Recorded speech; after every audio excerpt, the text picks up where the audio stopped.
have you seen from your experience firsthand, like actual psychological benefits that people go through when they get their lives in order and clean up their stuff?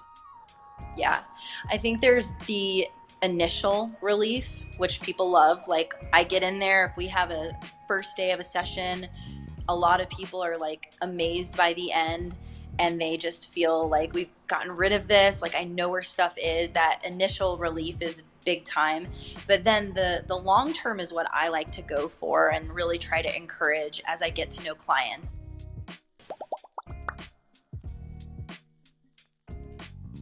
All right, ladies and gentlemen, welcome back to the Living in Denver podcast. I'm your host, Alex Saldana, and on this show, we talk all things Denver, from real estate, small business, their owners, community leaders, advocates, and today I'm excited to be joined by Bohne. And if you don't know who she is, you really should. She's the owner of Be Organized Method, which is a professional organization and decluttering company in Denver, and they were just voted by the Best of the Mile High Awards for the top professional organizer. If organizing, decluttering is a constant challenge in your life, I know it is in mine, you're going to want to listen to this show. And I know, we're going to be answering some of the top questions that everyone has about organizing, decluttering. But first, Bohne, welcome. How are you doing today? Doing pretty awesome, staying cool in this heat. Yeah, we got a little bit of a heat wave going here, ladies and gentlemen. We're not used to 100-degree weather here in Denver, but we're getting it today.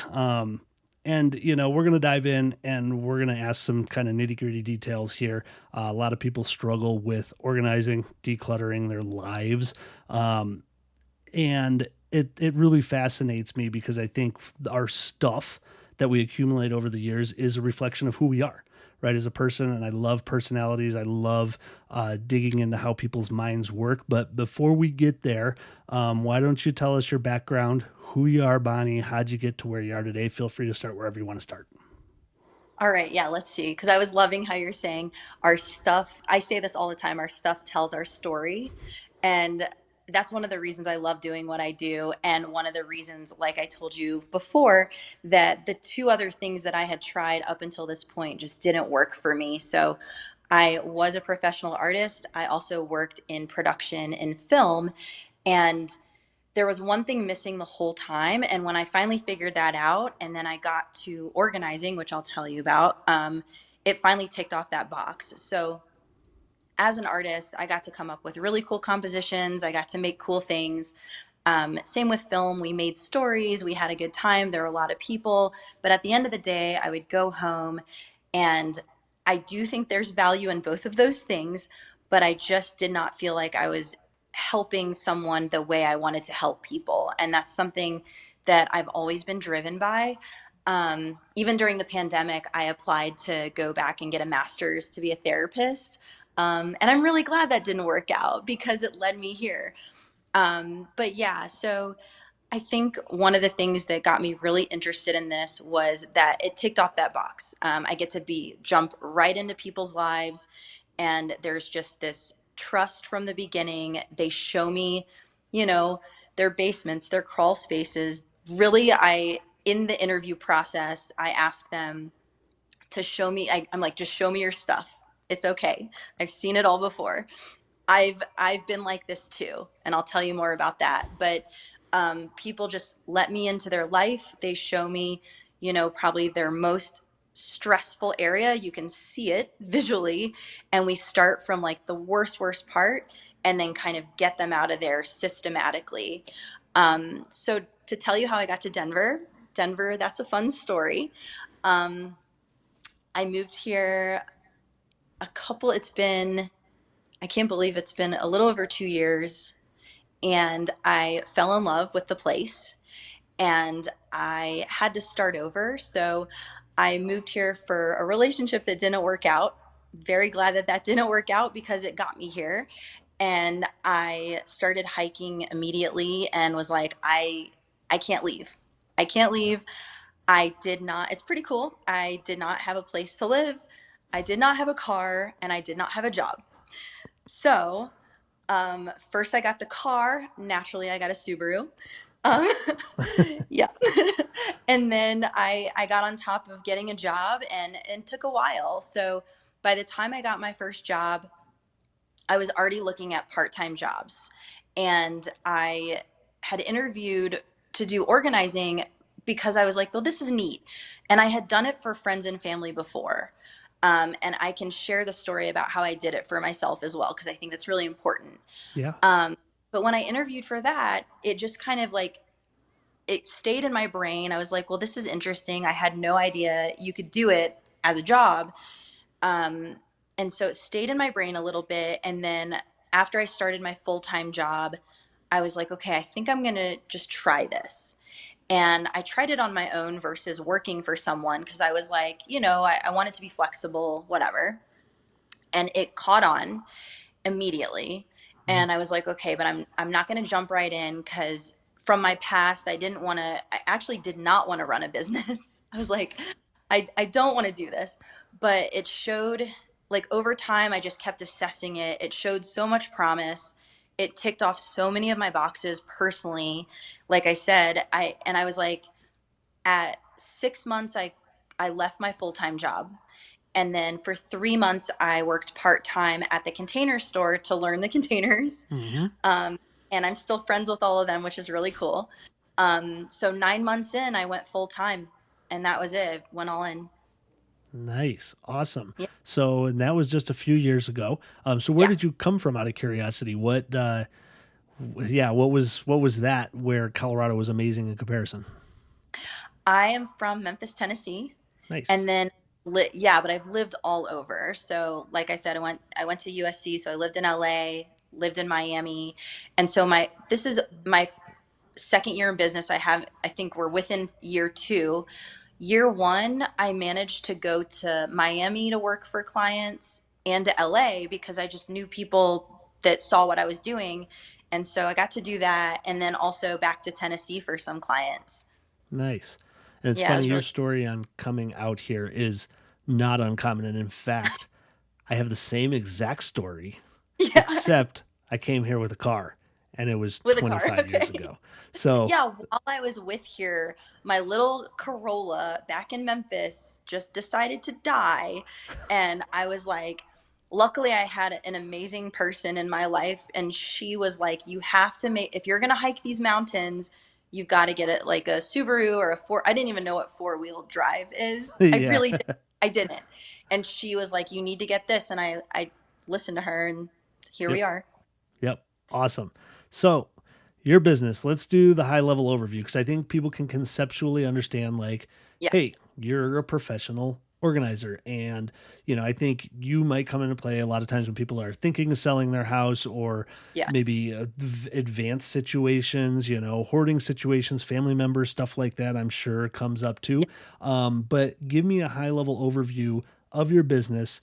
What is it that you help people do and kind of how is that structured a little bit? And I'm sure it's different for everybody. Um, Definitely. but yeah, high level overview of what you do.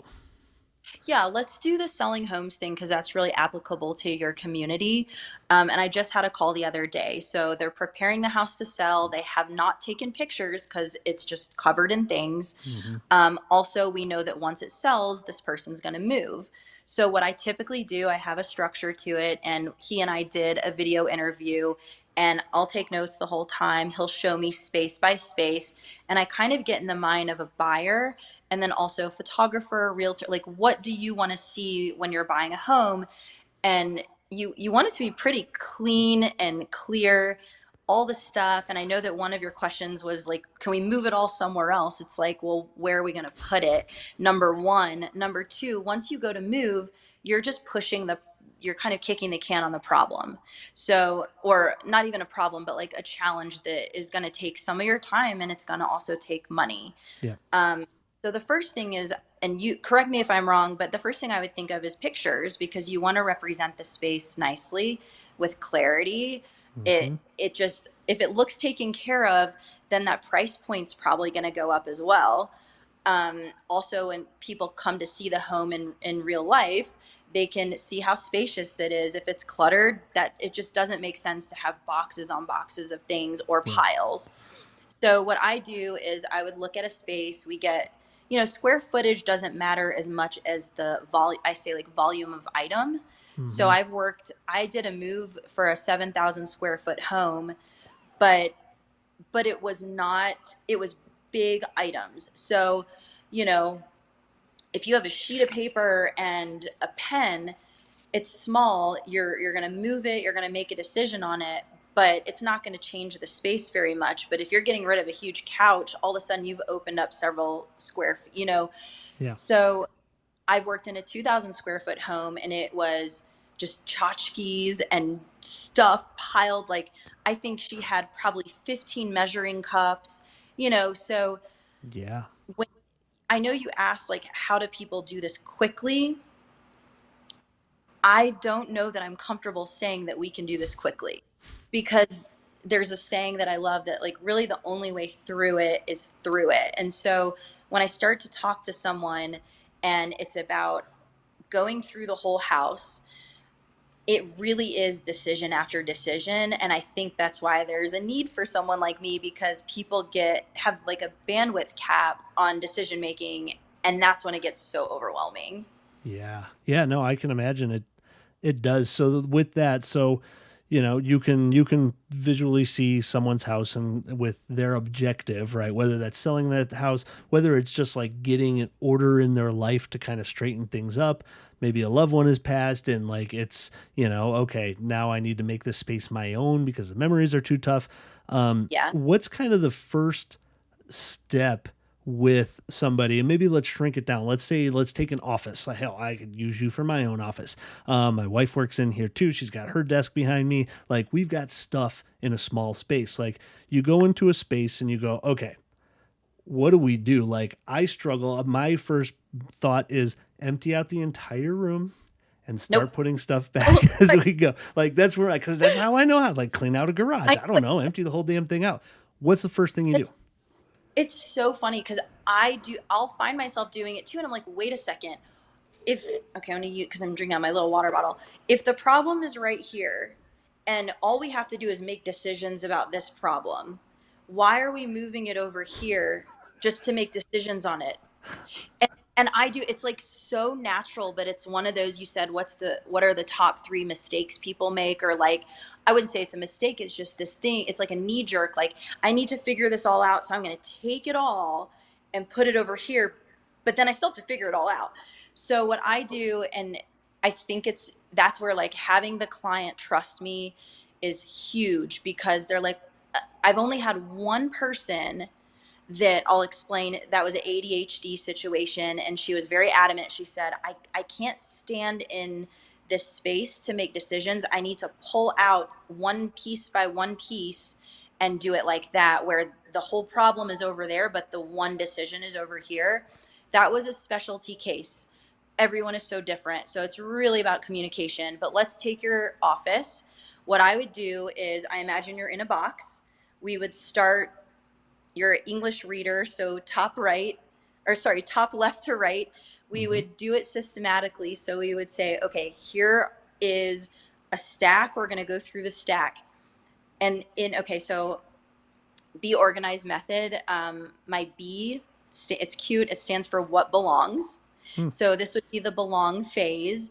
And it would literally be, we decide if it belongs. Does it belong in your office? Okay, where? So we'll do a combination of decluttering piece by piece, literally decision by decision, declutter, categorize, and then at that same time, you're discovering. So it is super draining. The people that do this with me, I'm like, have wine prepared for later. You're going to want like a bubble bath and wine, because we will go straight through. And I'm actually doing an office pretty soon. And it will be, and paperwork is tough because Mm-hmm. it's 50 decisions this big. Yeah. But what you want to do, and this is way before buying product, this is way before getting bins, any of that. It's first discovering exactly how your space functions. So it's a little bit of like I love, it's like the psychology behind your space. Like, why is this here? Is it, and it's okay to ask questions. Like, I encourage that. Like, is this over here just because we set it there, or is it here with a purpose? Do you ever touch this paperwork, or Is it something that can be archived and checked on once a year? If it's not part of like your normal daily flow, then let's set it aside, and it does not need to be, you don't even need to see it for a year. Yeah. So I just, part of it is like you get in there, you get in the weeds, and then you maintain the stamina to get the hell out of the weeds. It reminds me of a saying, The Crown, I think on Netflix is a show. Love Watching the crown. that, and I think she said they kept going back to how the monarch is supposed to be, and Uh-huh. every time they're in a big meeting, they say, "Does it need to be said? Does it need to be said by me? Does it Yeah. need to be said by me Right. now?" Yeah. Yeah. I mean, a lot of those, and I'll write them down just as a reminder. But yeah, it's so, to stay on your question, getting like a space ready to sell, I would very much look at the amount of items versus the actual space. Um, so that, I think that was a really good example, with that 2,000 square foot home, and they were preparing to put her into a smaller space, like a senior living. The other thing that you want to take into account in terms of time management is very quickly learning how the client is acts as a decision maker, because none of this is my decision Mm-hmm. ever. Like when you're decluttering with somebody, I'm not going to say like, yeah, you should get rid of that. That's not my place. And I actually, if I can tell someone's like struggling with getting rid of something, I will say, please keep it. Because the last thing I want to do is walk out of there. I'm no longer in this person's life or important or relevant to them. And an hour later, I've dropped something off at Goodwill that they can never get back. And they're pissed because in the moment they felt, for some reason they want to get rid of it. So I very much like, if I feel like there is a hesitant, like if they're hesitant to get rid of something, or I feel like I've been in a situation where someone was like, I have someone here, I need to get rid of stuff because I'm there. I Mm-hmm. said, no, that's not how we do that. It's really all about empowering the person, having them make their own decisions, but communicating that it's on their time. Like if they need a lot of time to make decisions, then this is going to go slower. So I do let them, I say like, here's the dial. If you want, and you're in charge of the tone and the dial, if you want me to like be a little more like, hey, we need to get going, then say like, be hard on, be tougher. But if you need all the time in the world, tell me. And I've done that too with the grief work, where I've had someone say like, I need a minute, I want to Mm-hmm. share, I want to talk to you about this. I want to cry, like so it's definitely it's so different per person. Yeah, I was gonna say Yeah. kind of my next question is on that because I know working with people selling houses, like no one ever wants to sell a house. They usually have to sell their house, right? So I'm not Okay. dealing with the fun part of like, ooh, we buy a house and ooh, it's nice and new. It's a no, we're selling because life changing events and Mhm. stuff. Stuff is hard to deal with. Stuff is memories. Yeah. And so I'm assuming you likely come into emotional battles. And I love your Yeah. dial analogy is actually perfect. Like that Yeah. puts such a great picture in my head of how to deal with it because I would like something like that too. Like if I hired you to say like, hey, no, we need to be more cutthroat here. Like let's dial it up to an 8 or 9, like start chopping. Yeah. But how do you deal with people if they get stuck? Right. That's the best way I can put it because I've dealt with people who get literally stuck and all of a sudden they're going, we can't, we're at our wits end, like we can't get rid of anything else. And you're like, but you have an entire house of stuff here. Like we're not making Right. any progress. So how does that emotional part tie into what you do and how do you get past it? Can you? Yeah, I think to a degree. I'm thinking of stories, and a lot of times I have people contact me when they're ready. I do get calls where it's closer to, I I'm pressed for time. I have to sell this. Um, I really don't want to do this, but now I feel that pressure. And so when you talk about that emotional side, And like I said at the beginning, our stuff tells our story. And I think I was talking to someone about this with the grief type of organizing, where when people lose somebody, it could, I've had all types. I've had someone contact me 3 months after. She was incredible. She's on the video consultation crying. She's like, I'm ready to do this. I said, you are crying. Are you sure you're ready? Because I will not do this if you're not ready. This is only if you're ready. And she's like, I'm going to cry the whole time. If you Mm. can handle it, we're going to do it. Because she just wanted, she's a tough woman. She wanted to power through. I had another person, hadn't touched her things, very common, 4 years. She lost her daughter. Mm. And after that, it was not only her daughter's stuff, but she just couldn't change anything. Yeah. And she also did reach out when she was ready. And I screen the best I can. I get really honest with people because, like I said, I am not coming into your home and making you get rid of anything. That is not my purpose. Yeah. So, with that mom, and she inspired, she's one of, both of those clients really inspired the nonprofit, but watching them have that courage. So really saying, like, this is a very brave act. I am here. I'm not a therapist, but I'm going to be here 100% with you this entire time. But when it comes down to the item, so, you know, I think what happens is when people try to get rid of something, and I know I'm pretty sentimental, but you feel like, especially with your, if you get rid of the thing, it feels like you're going to lose the memory. Mm-hmm. And I think that's the hang up, because I have literally held on to like a piece of string before, because I'm like, I don't want to forget this. Yeah. I don't have a good memory to begin with, and I'm like, I don't want to forget this. So, like, a very big simple little trick that I share with a lot of my people, and I did it for myself, which I should share with you that story, Yeah. is I had, the first thing I ever did for organizing, I'm trying to think if this is one of the first things I ever did, was my childhood closet. Mm.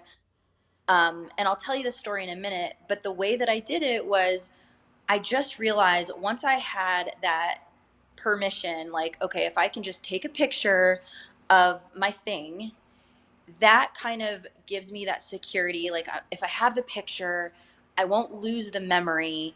I can get rid of this piece of string or this, like, letter from high school. And so, sure enough, I took about 1,000 something pictures, got rid of all this stuff that was literally trash.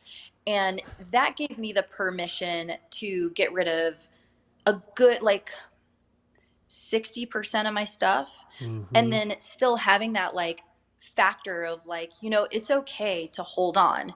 There's also ways to just, like, situate it that it's nicer. But I'm very, I have a couple of these tools that I give people that they're like, oh my God, yeah, I can take pictures. It's stuff that nobody even understands. I don't need it. As long as I have the picture, I can make a scrapbook. It's cute. That's one thing that people like, oh my God, I love that. Yeah. The other is if people are getting really close to being ready, because there's just that readiness factor. If they're not ready, they're not ready. It's fine. If you're going to show a house, you're going to have to find a place to put it. Yep. I have literally had clients that came to me after I worked with them, and they were like, we got a third. They had to get another storage space because they just weren't ready.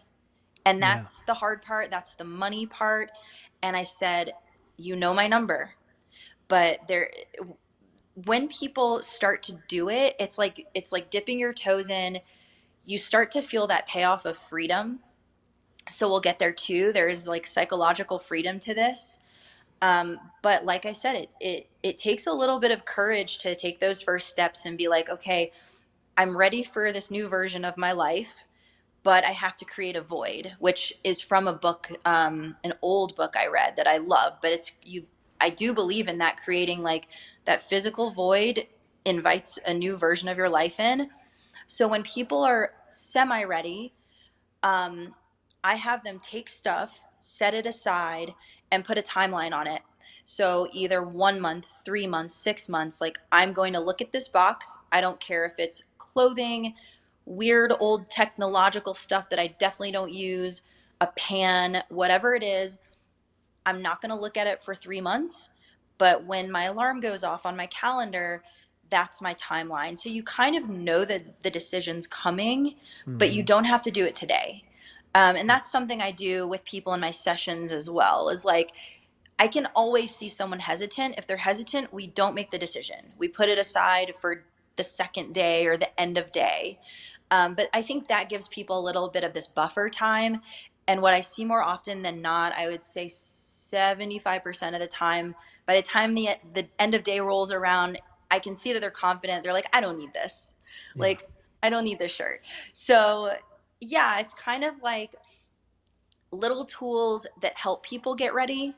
But if they're just not, it's not Yeah. happening. That's Yeah. that's an interesting thought that by the time people reach out to you, they're they've already gone through like 7 of the 10 steps to get ready. Probably. I think I get so many calls, and if I had to put like a number or like a percentage on the amount of calls where my first interaction includes the keyword overwhelmed, 90% of the people that call me say that word. Yeah. Everyone's overwhelmed, and if I can get in there and relieve some of that immediate stress, a lot of times people will take it from there. They're like, "Oh, we don't need you anymore." I'm like, "Fantastic." Yeah. Other people are like, "I love what you're doing. Just keep coming back till we're done." So, Yeah. Awesome. Yeah, yeah, and I want to get back to the psychological part because that's what, fun. fascinates me. But I know you dropped it a couple of times here. Mhm. Nonprofit and Yeah, working with people with grief. So yeah, talk to me a little bit about that because I mean, from my personal experience, I've dealt with it a lot, right? Memories, someone passes away, and now you've got to try to move on with your life when you've been with someone for 40, 50, 60 years, whatever it is. yeah. What are you doing in that space? What's kind of down the pike here for you Sure. with what you're doing there? Well, it's brand new. It's something that has always interested me, for personal reasons. And I just, after having my experience with a couple incredible clients, I was like, there's a space for this. And it had been on my mind a while. And I'm not kidding. One morning I woke up and I'm sitting in bed and I was like, I got into a point with my business where I was like, I want to offer like volunteer maybe once a month for someone to help them declutter through grief. And so I posted, famous last words, I posted on a pretty popular community group, and I got so much response. I was like, okay, now we have a problem because I can only, like, as a business person, I can only give a little bit of my month, but there's such a need. There's a need, very much a need. People are interested. And I was like, okay, we have to formalize this. That's my brain. Like, we have to formalize this. I can put together a training program. How do I do it? And then if I can train people very, just like I organize very systematically how to do it, the compassion piece, have a therapist come in that trains you on how to be present, obviously not a proper therapist, but just be a support while someone does this. I think a really big part of that is when I'm doing it with someone, they always say, I couldn't have done this with another person in my family. Like, Hmm. that's another key characteristic of people that reach out to me. Maybe they've tried to do it with family, but it's too much to do with another family member.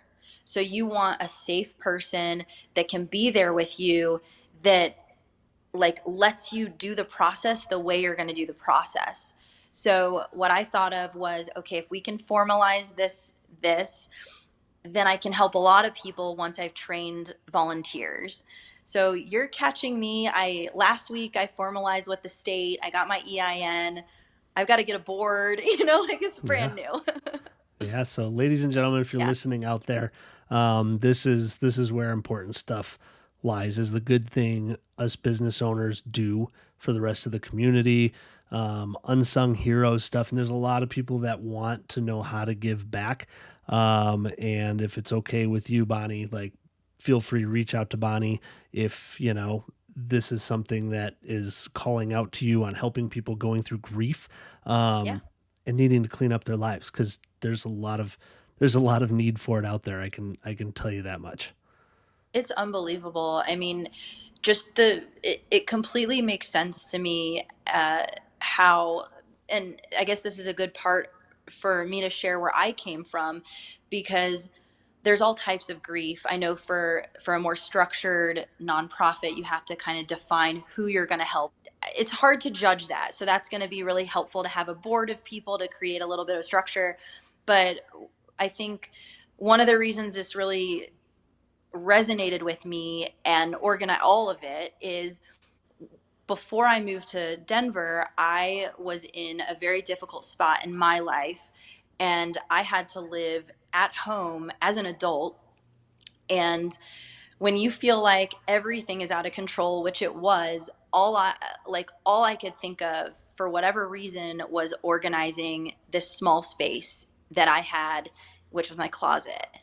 Yeah. And I remember, like, I just had this idea that if I went through my closet, which was literally kind of this graveyard, and what do you call it? Like, it had not changed since I left for college. So it was over 17 years just sitting there. And then on top of it, my parents had decided, like, well, she's not coming back. We're going to put Hmm. even more stuff in there. Hmm. And I, like, when I tell you, it just felt like this graveyard for stuff that they just didn't want to deal with. And then plus my stuff, I just felt like my whole life was out of control.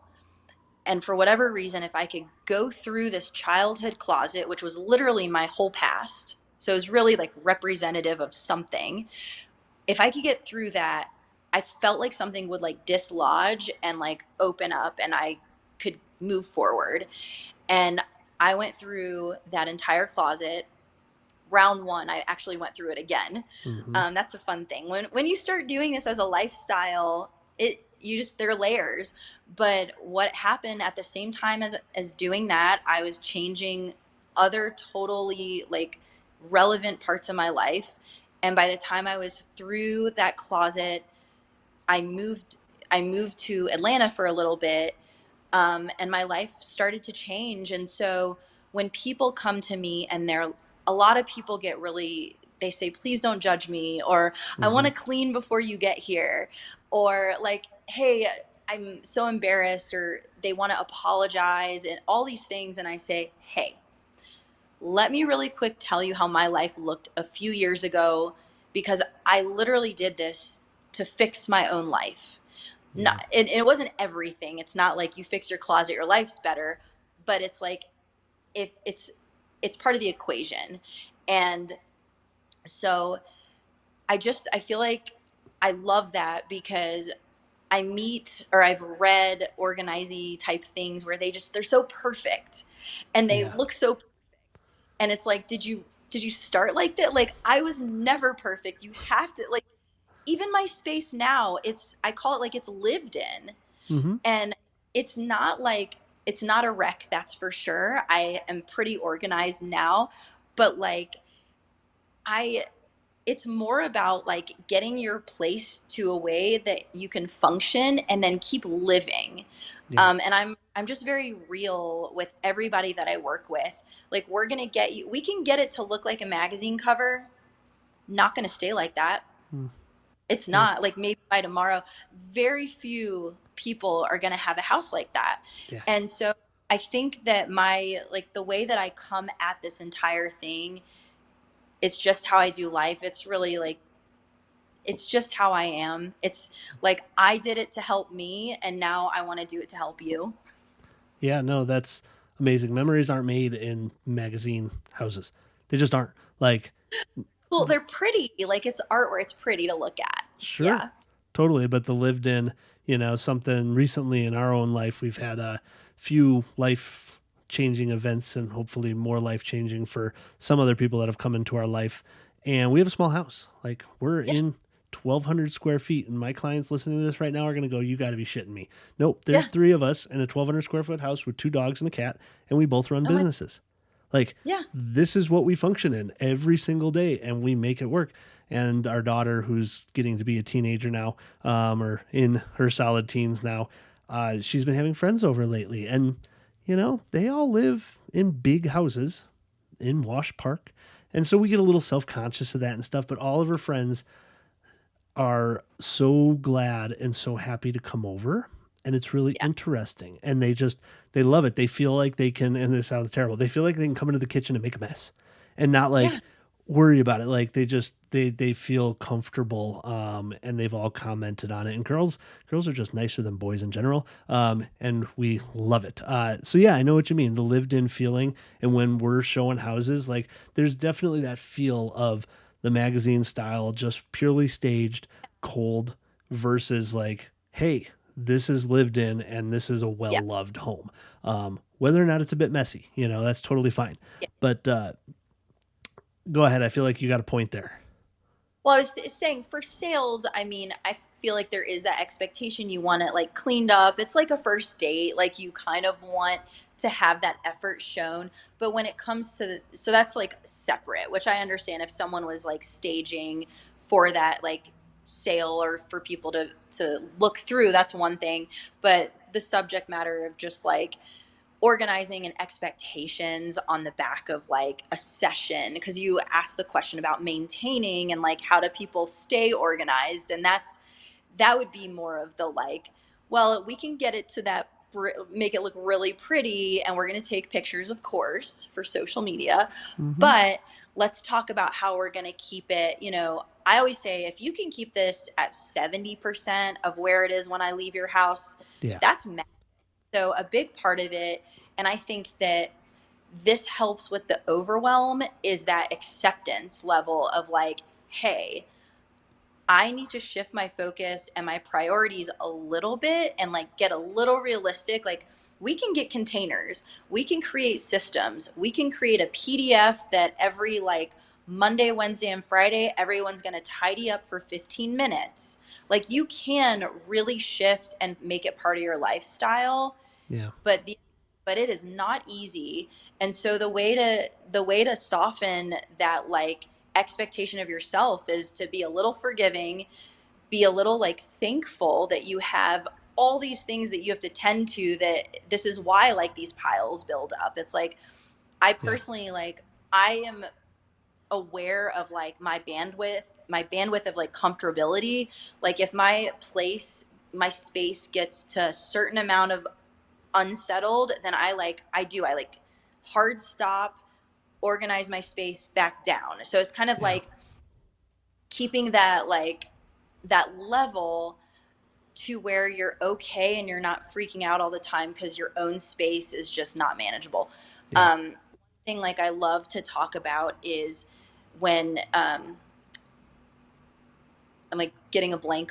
One thing I like to talk about is the hierarchy of needs. So, Mm. Abraham Maslow's hierarchy of needs, and we need our shelter, and we all have these beautiful shelters with all these like fancy things, and but what happens when people call me overwhelmed is they've got their shelter, we've got our like basic need of that, but people aren't feeling, I think, a level of security or safety within that.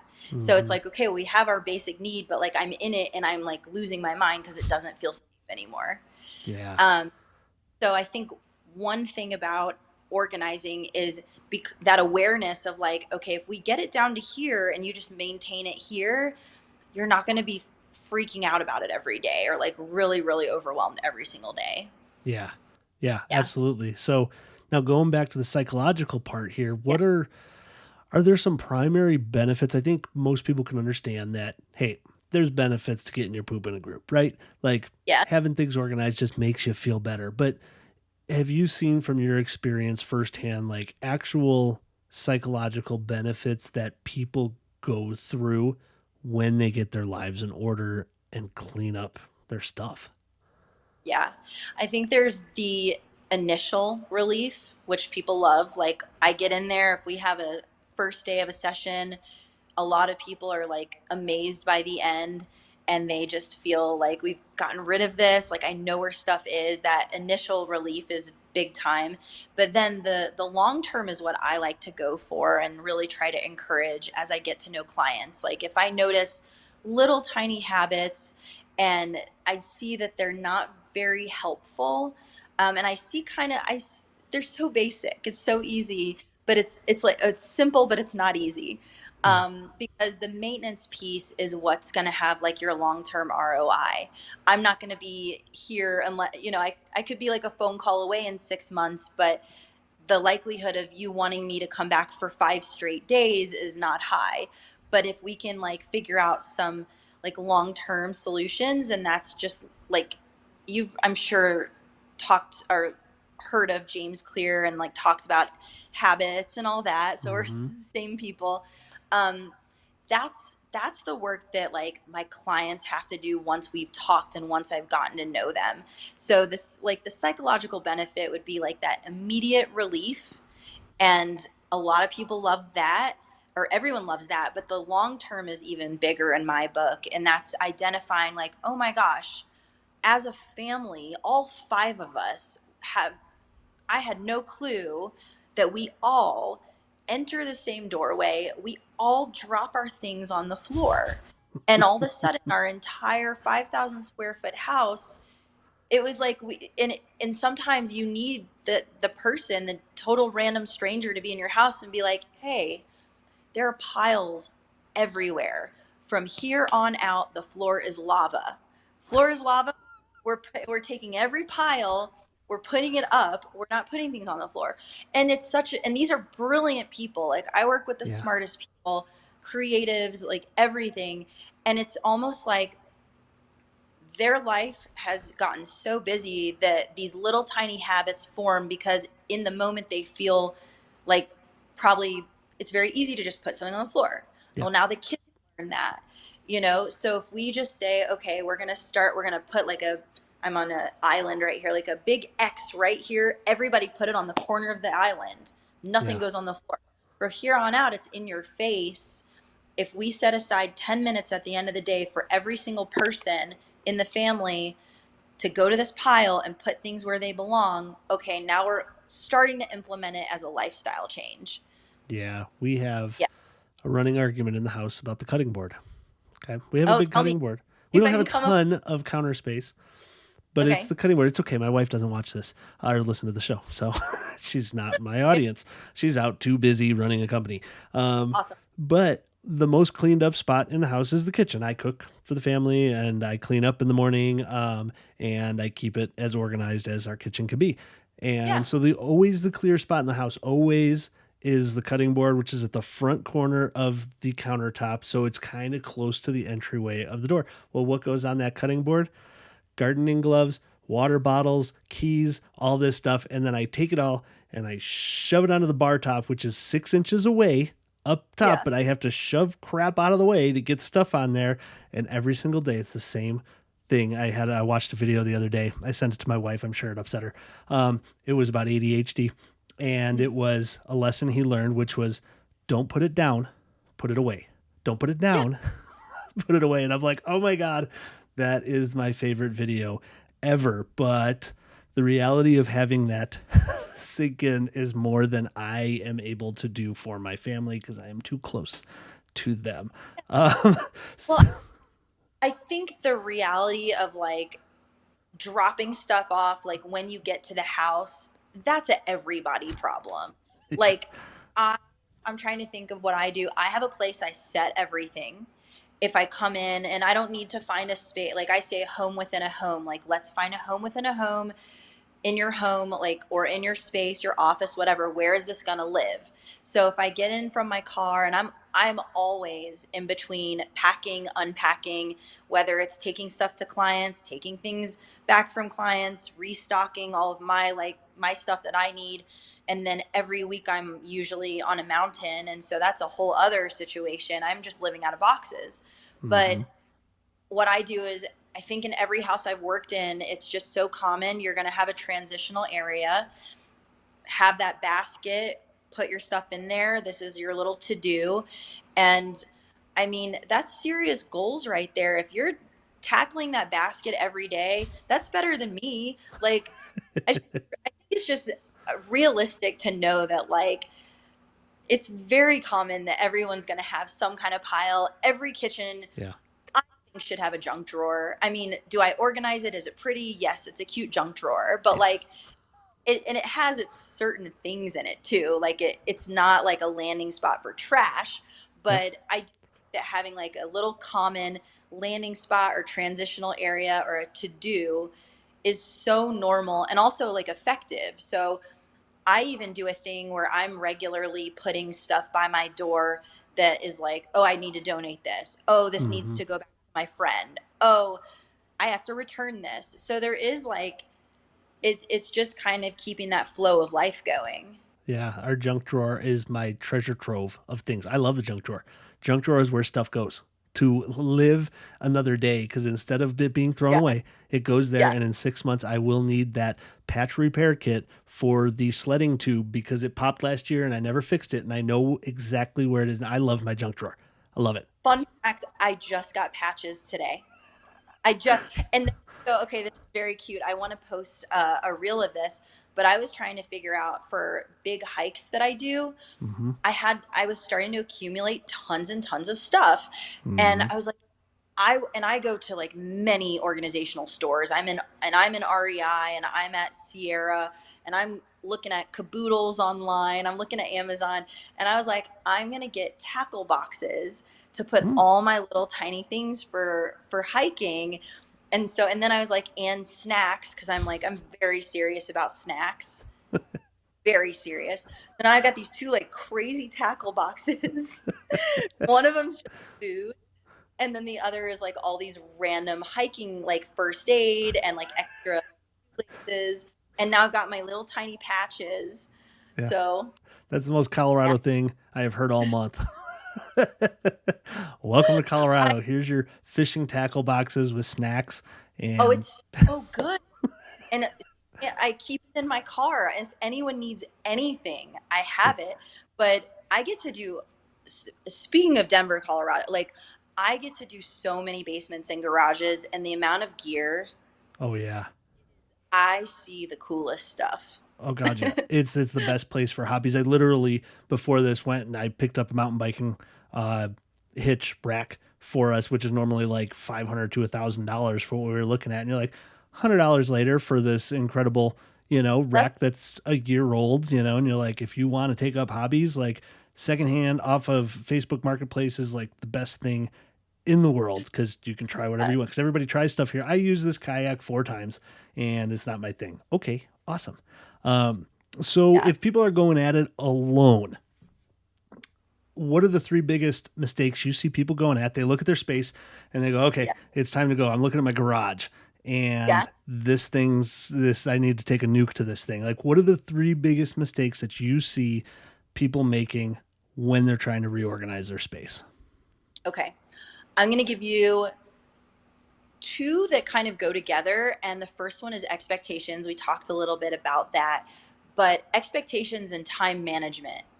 People have, and then, and if you think about the root of the problem, like why this, backs up, it's because of this. You don't realize how draining it's going to be. You don't realize the time that it's going to take to actually thoroughly ask the questions that are, do I need this? If I need this, where do I need it? Where does it make the most sense? Okay, does anything else need to go there? Does it fit? So I would say that my first two would be having that expectation that like this is going to be a lot harder and a lot more time consuming than you think. It's not rocket science, but what bogs people down is the decision making, like the bandwidth of like, I have a million other things I need to think about: career, second career, third career, side job, wife, kids. I really don't want to think about where this goes. So, yeah, I would say just having that expectation. I have a lot of people that when they reach out, and this is kind of like a clear signal to me that someone just might not have a grasp of like the reality, and I'll call myself out too. But when someone says, "Hey, I think it's a few closets. It's only going to take a couple hours," and I'm thinking, well, no, it's probably going to take a few hours for part of one closet, but show me your space. But I did the exact same thing. I moved in May. And I also, like, I function out of a pretty small space compared to the spaces I work in. I have a handle on my stuff, or at least I think I do. I know that it's like 50% work stuff, 10% clothing, 40%, if I got that right, gear and outdoor stuff. And I'm like, I don't need help. I can move myself. I scheduled one day to move myself. Okay. So, like, talk about being realistic about your own things. Yeah. I will have a conversation with people, if you think it's going to take a day, I would triple it, because not only is it going to just, you want to overshoot the mark and be pleasantly surprised, Hmm. but it's, there's so much. When you open a box and it's paperwork from college, you're calling your old friends, you're connecting with your old crush, you're reading old letter, like, things. If you're going through stuff you haven't been through in a long time, there's memories involved, there's, oh crap, I need to get in touch with this person involved. So you're opening up a can of worms a lot of the times. I would say the least, if you're working on a pantry, that's probably not super emotional, Hmm. but most places that have caught junk or have become sticky have become that for a reason. And that reason is what you're going to face when you get into the problem and the project. So there's that. So it's, my first two would be time management and expectations around how draining and emotionally and physically it can be. And Hmm. then my biggest one is, it's, and I do it too. Have you ever said, like, you're on a kick, it's New Year's, I'm going to get organized, got to go to the store and buy all these bins? Oh Like, yeah. okay, you come home, you're like, well, I got that like instant hit of dopamine by buying the product, but I haven't gotten organized and I'm not going to. Um, I've run into this a lot. People will go and buy product and Hmm. like have that initial like motivation, like, I need to get stuff because I need to get organized. Well, it's exactly the same as that example from earlier, where you're kind of kicking that can, like prolonging the decision making process, which is like at the heart of the organizing, by buying these products that you may or may not fit into. And I just spoke about this in an article. It's like, okay, I'm not going to go to the store, pick out a set of jeans or a pair of jeans that I think are cute, and then go home and be like, well, I really hope that my ass fits in this. Like, I'm going to go to the store and kind of have an idea of like my size, what might look good on me, pick out some jeans, try them on there. But I have a little bit of that knowledge about my volume, like what my size is. So I always ask my clients to trust me. We're going to go through all of your things, all of your items, all of your space. We're going to lay it out. We're going to get a raw volume of item. This is, you have this many snacks, you have this many health food items. So we don't need to get two gigantic bins. We're going to fit the product to your life and not have your life fit to the product. And that's super counterintuitive to, even to me sometimes. But I sit there and it's like, okay, if we go through that very first phase, which is the belong phase, we figure out what exactly belongs. Then the E from be organized, is we're going to make it effective. And the way that we make it effective is we go to get product that supports your volume.